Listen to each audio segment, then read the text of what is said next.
दोस्तों, देश के सबसे बड़े पद पर विराजमान प्रधानमंत्री मोदी के नाम से कौन वाकिफ नहीं होगा। वो हमारे देश में ही नहीं बल्कि विश्व के एक पॉपुलर नेता की छवि बनाने में कामयाब रहे हैं और आज उनके बारे में सब कुछ जानते हैं। लेकिन कुछ बातें ऐसी भी हैं जो मोदी जी के बारे में हर इंसान नहीं जानता और आज हम आपको वही बताने जा रहे हैं और साथ में बताएंगे मोदी जी की जिंदगी से जुड़े खास पहलू क्या हैं।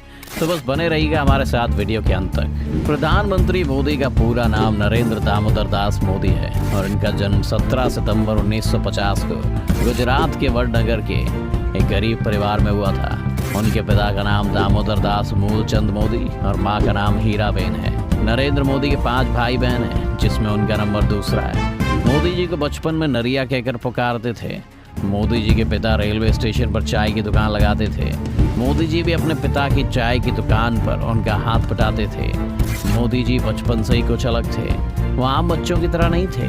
उन्हें बचपन में ही देशभक्ति के काम करना बहुत पसंद थे। 1962 में भारत चीन युद्ध के दौरान मोदी जी ने ट्रेन में जा रहे फौजियों को चाय पिलाई थी और यही नहीं, 1965 के भारत पाक युद्ध के समय भी मोदी जी ने वहां से गुजर रहे सैनिकों को चाय पिलाई। मोदी जी ने गुजरात के वडनगर के ही भगवताचार्य नारायण आचार्य स्कूल से अपनी पढ़ाई की शुरुआत की और वह पढ़ाई में औसत छात्र थे। मोदी जी को बचपन में एक्टिंग का बहुत शौक था, इसलिए वो स्कूल के बाद विवाद नाटकों में भाग लेते और इनाम भी हासिल करते थे। वो एनसीसी में भी शामिल हुए। मोदी जी बचपन से ही निडर क्वालिटी के थे। वो एक दिन शर्मिष्ठा तालाब से घड़ियाल का बच्चा पकड़कर अपने घर ले आए। माँ के समझाने पर उसे वापस तालाब में छोड़कर आए। वे बचपन में साधु संतों से बहुत प्रभावित थे। वो बचपन से ही सन्यासी बनना चाहते थे। सन्यासी बनने के लिए मोदी जी ने स्कूल की पढ़ाई छोड़ दी और बाद में घर से भाग गए। इस दौरान वो पश्चिम बंगाल के रामकृष्ण आश्रम सहित कई जगहों पर घूमे। मोदी जी बचपन से ही आरएसएस को पसंद करते थे और उससे जुड़े भी। 1958 में दीपावली के दिन गुजरात आरएसएस के पहले प्रांत प्रचारक लक्ष्मण राव ईमानदार वकील साहब ने नरेंद्र मोदी को बाल स्वयं सेवक की शपथ दिलाई। मोदी जी बहुत ही मेहनती कार्यकर्ता थे। वो आरएसएस के बड़े शिविरों के आयोजनों में मैनेजमेंट का हुनर दिखाते। आरएसएस नेताओं के ट्रेन और बस में रिजर्वेशन का जिम्मा उन्हीं के पास होता था। मोदी जी कई महीने तक तो हिमालय में साधुओं के साथ भी रहे। वापस आने पर उन्होंने सन्यासी जीवन त्यागने का फैसला किया और अपने भाई के साथ मिलकर अहमदाबाद के कई स्टेशनों पर चाय की दुकान लगाई। हर परेशानी का सामना करते हुए चाय बेची।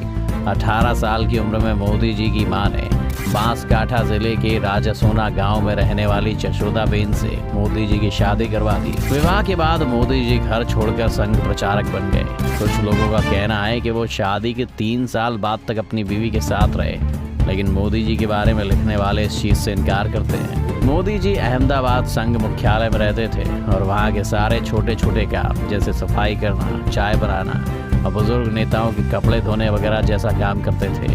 वो हर काम से पहले अपनी माँ का आशीर्वाद लेने जरूर घर जाते थे। ये काम वो आज भी करते हैं। 2014 का लोकसभा चुनाव जीतने के बाद भी सबसे पहले वो अपनी माँ का आशीर्वाद लेने उनके पास गए। संघ में रहते हुए कुर्ते की बाँह छोटी करवा ली ताकि वो ज़्यादा ख़राब ना हो, जो वर्तमान में मोदी ब्रांड कुर्ता के नाम से मशहूर है। 1975 में जब इंदिरा गांधी ने कई राजनीतिक कारणों की वजह से राज्यों में आपातकाल लगा दिया था, उस वक्त भी मोदी जी सरदार के रूप में पुलिस से छुपकर सरकार की गलत नीतियों का विरोध करते रहे। मोदी जी बहुत ही मेहनती कार्यकर्ता थे। आरएसएस में उनके कार्य को देखकर उन्हें बहुत ज़्यादा सम्मान मिलने लगा।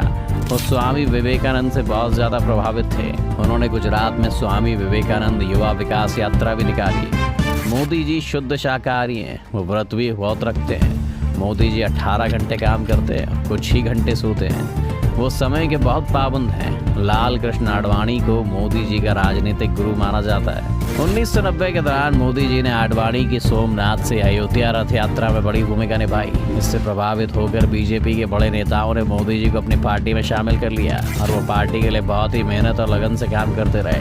1985 में गुजरात के विधानसभा चुनाव में बीजेपी पार्टी को बहुमत हासिल हुआ। मोदी जी की शंकर सिंह वाघेला से कुछ नाराजगी हो गई, जिसकी वजह से शंकर सिंह वाघेला ने इस्तीफा दे दिया और केशव भाई को गुजरात का मुख्यमंत्री बना दिया।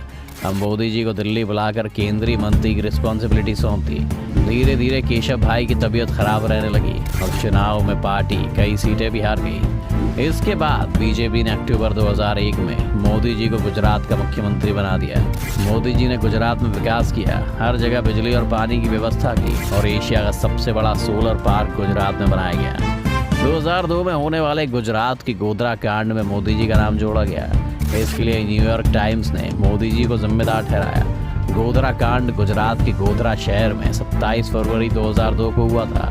गोधरा शहर में रेलवे स्टेशन पर साबरमती ट्रेन की S7 कोच में आग लगा दी गई, जिसमें 59 लोगों की जान चली गई। इसके बाद गुजरात में जगह जगह पर सांप्रदायिक दंगे शुरू हो गए और 28 फरवरी 2002 को गुजरात के कई इलाकों में दंगों ने भयंकर रूप ले लिया और 1200 से ज़्यादा लोग मारे गए। इसके बाद सुप्रीम कोर्ट ने इस कांड की जांच के लिए स्पेशल कमेटी बनाई। कमेटी ने पूरी जांच पड़ताल की। 2010 में सुप्रीम कोर्ट ने कमेटी की जांच के आधार पर फैसला सुनाया। फैसले में सुप्रीम कोर्ट ने कहा कि कमेटी को दंगों में कहीं भी मोदी जी का कोई हाथ नहीं मिला। मोदी जी ने गुजरात में सरकारी कायदे कानून के खिलाफ बनाए गए सभी मंदिरों को तोड़वा दिया।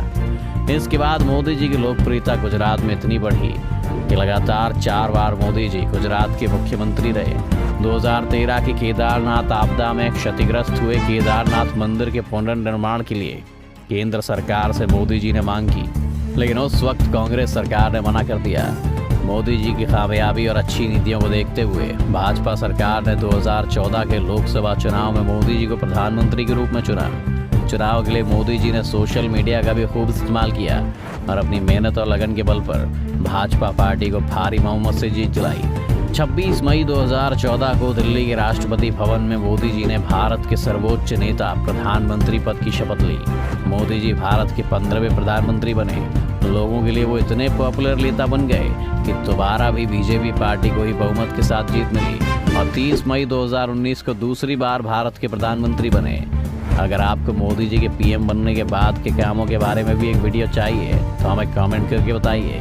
वीडियो अगर आपको पसंद आई तो इसे लाइक करें और कमेंट करें। अगर आप चैनल पर नए हैं या आपने अभी तक चैनल को सब्सक्राइब नहीं किया है तो इसे सब्सक्राइब करना बिल्कुल ना भूलें।